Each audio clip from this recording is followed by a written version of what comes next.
Welcome to a psychiatrist's take on the Bible.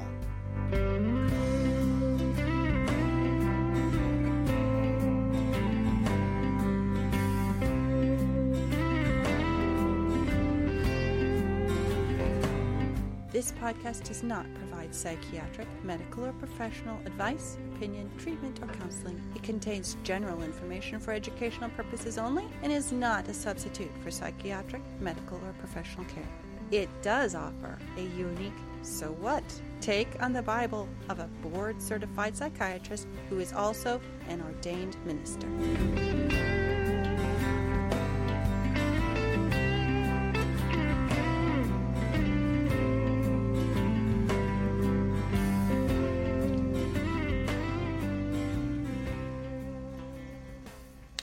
This is my second podcast on depression, and we're going to talk about causes.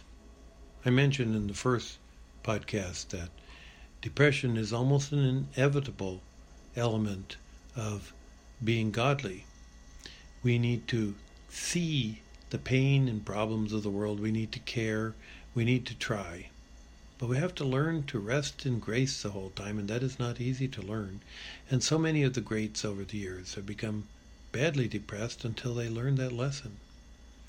The ones sitting in the back of the church judging you because you struggle with depression, the reason they're not depressed is not because they're more godly, but rather because they just don't see, they don't allow themselves to care, and they certainly don't get involved. Now, I also mentioned that there's a debate between how much of depression comes from illness and how much comes from our approach to life. And so when a person comes to me and they're depressed, I have some questions to ask. First, have they been checked out physically? Years ago, my father had a good friend, godly man, excellent family man. He owned a nice little gentleman's farm, a successful business, happy. There was no embezzling, no pornography, no secret sins. He did have one problem, high blood pressure. So I went to his family doctor, who prescribed a medicine, reserpine. I forgot to tell him, oh, by the way, this stuff might make you feel suicidally depressed. If you do, don't kill yourself. Come on back and we'll try something else. We don't use that medicine anymore because it had such a high frequency of this problem. Well, my dad's friend began to feel that he was worthless, his whole life was a failure, that he was a burden, people didn't need him, and he took a gun and killed himself. I think it was a reserpine that killed him. So there's an example of where a physical thing, a pill you're taking, can make you depressed. There are quite a few medicines that can make you depressed. Or you can get an illness like pancreatic cancer, and quite often that will show up as a person feeling sad and slow and long before you find out you have cancer. So they're not depressed about having cancer. The cancer is putting something into their blood. There's a lot of illnesses like that. Multiple sclerosis has a depressive component that is separate from the fact that nobody likes having an illness like that. Too much thyroid can wear you out. Too little thyroid leaves you with no energy. Anemia. I knew a pastor who developed some peculiar behaviors. He was depressed. He was irritable. He was inappropriate in things he said. But God gave grace to his board rather than saying, well, when we thought you were a godly man, why are you doing this? They said, look, something's weird here. This is a very godly man who started to act strangely. They made him go get a physical exam, and they found out that he had vitamin B12 deficiency. Gave him a few shots, and he went back and apologized to everybody and got back on track. In the Bible, we find that many of the greats who got depressed simply allowed themselves to get physically exhausted. We have to take good care of our bodies, and Psalms 127 points out, He gives His beloved sleep. We need to take Him up on that. Then I say, okay, we've looked at the physical and nothing there. Still, this person is depressed. quite often, or at least sometimes, they have a voice, see things, believe things that are depressing. If you have a voice telling you you're a horrible person and should kill yourself right away, we call that mood congruent psychotic delusions. It gets old and depressing. No, they say, no voices, no paranoid feeling that everybody hates me. Then I say, well, is this a depressive dip in an up and down mood disorder? There is an illness known as bipolar disorder, where if you were to give them an injection of radio-labeled sugar, it's a small amount of radioactivity, about 1/10 of a chest x-ray, you could tell that their brain is picking up this sugar and it is just burning up to 10 times as much as the average person. Well, the problem is with going too fast like that, first they get scattered, they cause trouble, they don't accomplish much, and then they pay for it by crashing into a terrible depression. They seldom come in and saying, hey, doctor, I'm too happy. Could you help me be less happy? But they do come in saying, I'm depressed. And we have to find out whether this is part of an up and down cycle. Because if they have bipolar and you give them things for depression, you can make it worse. Another thing that will really wear you out is something that is good about the way God designed your brain, but can be taken too far. When a bad thing happens to you, let's say you're young and carefree and careless and you wander down a dark alley and get mugged, your brain will learn that dark alleys are not good places to go. And if for some reason you're headed down one in the future, it'll say, don't go there. That's a good example of PTSD. However, if the stress is too severe or goes on too long, then we attach to that stress things that didn't cause it, but that are connected. And it can begin to spread through everything in your life. People and places and things become triggering, and your life narrows down. There are 800,000 veterans of foreign wars here in Michigan alone, and our governor was wise enough to set 8 of the state parks aside to have no fireworks, because these people, when they hear a firework, they think guns in war, and they hit the deck. So this is PTSD, and it can get old. And when you have PTSD, it's hard to get close to loved ones. It's hard to take risks. And they need help overcoming that. They often have nightmares and can't sleep. Then I say, is there ADHD? People who are always airheady, like I've been my whole life, they get judged a lot.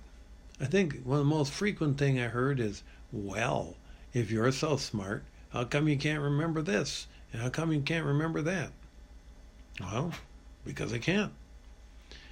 Now, I've learned to not judge myself and try to snap out of it and be strong, and to even be grateful to God for making me that way. But it can get depressing. But usually what we find is that people are depressed because they burn out. What happens is when life occurs, you care about it. You see what's going on and you care. And then you do what you can. Then you're supposed to let it go and move on. But we make mistakes, those of us who see, care, and try. First, we tend to circle on things and keep looking for solutions that aren't there. We may also see the negative, especially about ourselves, and not see the positives. We may try to figure out what's going on without getting feedback from anyone else, and we only see a small part of the whole that causes us to get overwhelmed. We may not examine ourselves and receive feedback, which causes us to come at life with pre-programmed principles that don't fit God's reality. We may feel that we have to earn our worth. We must control others, never confess your faults to others, etc., etc. These principles that we learned as children might cause us to be too stressed. I know in my own life, being a severe codependent and having no natural self-esteem and none accepted from the Lord. I felt I had to fix everybody in order to be nobody. And that's the best I could do. That's why I'm so glad I get my worth from the Lord, because this was a losing battle otherwise. So we go and do things, but we attach our worth to it. We have to get a certain result, or else we're worthless and we're nobody. And then we do things without asking other people to come alongside. And we review the details of the past and worry about the future and compare ourselves with others. The Bible says, do not compare yourself with yourself or with others. We compare with how we used to do. We compare with how we think our life should have gone. All of this is foolishness. And then we wonder why we burn out. And then what happens is when you go round and round on things, or if you make things bigger than they need to be, you have to put out more serotonin to calm down, more norepinephrine to think about it, and more dopamine to take action than was required. And as you go round and round, you eat up your supply and you wind up without enough of these. When you don't have enough of them, that's called burnout, and it leads to the vicious circle where, because you're too burned out and you know you should cast your cares on him and you should quit worrying, you're unable to, because there's no serotonin for you to be able to turn off your brain. And when you need to go and think things through and come up with solutions and see the big picture and go to the Word and understand things from God's viewpoint, you can't, because you got no norepinephrine. When you need to do the little you can and then drop it, you can't, because you got no dopamine. That's burnout. The other thing that happens is called numb out. When the passion center of your brain is going round and round and round, the cortex says, look, I tell you what, limbic system, lighten up, and we'll check it out. And it puts out something called glutamate. Glutamate then gets your brain alert. A little glutamate is great. However, you stay tense, you keep worrying, you yell at yourself, try to motivate with negatives. All of this causes a constant output of glutamate. And the responder nerves burn out. It's not that you can run out of glutamate. The problem is that the responder nerves lose their flexibility and they just turn off. It's like when I'm at work, they've had the fire alarm go off every day, sometimes 2 or 3 times a day for 14 years. Frankly, I don't hear it anymore. And that's called numb out. And I know so many people have been depressed so long they don't cry anymore. Although they used to cry too easily. Now they don't have any feelings left at all. The last thing is we start sending messages both from our cortex and our limbic system down the spinal cord saying, whoa, problems, problems. And we dump out adrenaline and cortisol to get ready to fight or run. But you keep doing this and you'll jangle all your nerves, and you make the immune system go on high alert, and it begins to eat you alive. And it seems to contribute to asthma and to fibromyalgia and arthritis and ulcerative colitis and migraines and just on and on. That tension starts to attack your body and eat you alive. So at some point, we need to look at our approach to life. Resting in grace is not the easiest thing. In fact, we're always singing about it, and then we don't do anything about it. We need to learn to spot when we're going round and round on anything and ask the question, is there something God wants me to do about that right now? If not, cast your cares on him, for he does care for you. And then we grab a hold of the next piece of life, saying, what do I have? Enjoy it. Who is in my life? Love on them. What can I do? Then whatever your hand finds to do, do with all your might. And slowly over a period of time, as we get better at doing our part and leaving the rest to God, we can heal the burnout and the numb out and the body being attacked. So are these things illness or are they sin?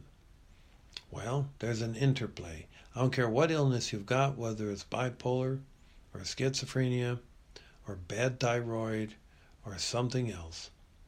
If we accept God's sovereignty and then say, Lord, what's the little I can do? And watch our attitude, we'll handle a lot better than if we don't. May God richly bless you.